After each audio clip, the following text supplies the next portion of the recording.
magbigay ng kahit isang basong tubig na malamig sa isa sa maliit na ito, dahil sa ito'y alagad ko, tinitiyak ko sa inyong tatanggap siya ng gantimpala. Matapos taglilinan ang 12 alagad, umalis si Jesus upang magturo at mangaral sa mga bayang malapit doon. Ang mabuting balita ng Panginoon. Pinupuri ka namin, Panginoong Hesukristo.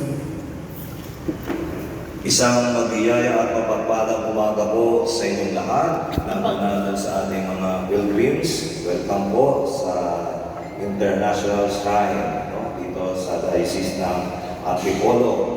At of course, ako po ay taga-Diocese of Antipolo, pero sabi nga sa pagpapakilala, ako po ay naka-assign sa Batanes, so medyo malayo ang aming lugar.